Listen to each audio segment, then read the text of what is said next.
In this video, we are going to cover elements of host hardening. So first of all, we want to restrict physical access. We don't want anyone to touch the device or the server or whatever unless they have authorization to do so, for obvious reasons. Second, we want to install operating systems with secure configurations.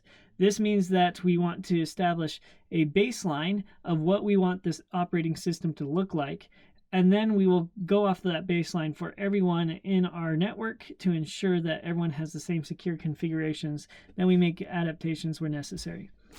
We will then download and install patches. Now we got to be careful about patches because some of these are not well tested patches and they can actually cause more harm than good.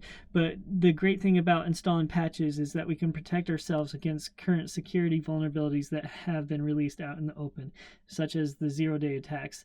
Once they've been released, we want to protect against the issues that might occur there. We've heard in the news of many issues where patching wasn't done, which led to a security vulnerability in a network.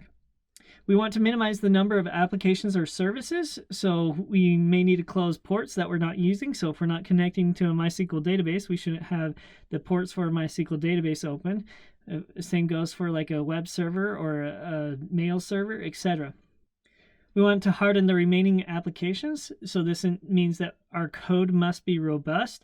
It shouldn't have errors. It shouldn't connect and give admin privileges to a database, for instance. We want to make sure that it only is going to allow the same privileges that we previously defined for all of our different pieces of our network.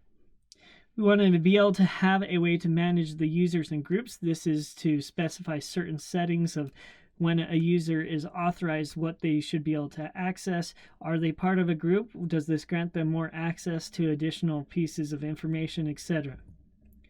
We want to manage the access permissions. So this is first going to be authentication to ensure that the user is who they say they are, and then authorization to see what privileges they should have access to.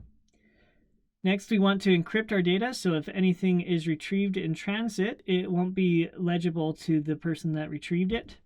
We want to add a host firewall to ensure only the packets that we want to reach this host get to it and everything else is dropped. We want to be able to read the log files to ensure that if anything is outside of normal standards, we can track those anomalies and be able to make decisions based on what we've discovered.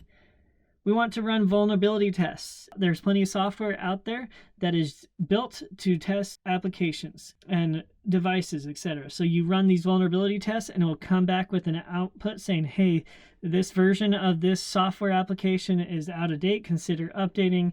We found a SQL injection through this particular application, etc. So it'll come up with all these different vulnerabilities that exist and gives you an idea of what you need to do to be able to patch the system. And then finally, we want to ensure that we are backing up, because if anything happens along any of the stages of computing or networking, we want to be able to restore back to when that happens. Each of these pieces are either discussed in a previous lecture or in a future lecture. The ones that we are going to be focusing on throughout the host hardening lecture are installing operating system with secure configurations, downloading and installing patches, managing users and groups, and then the rest is addressed elsewhere.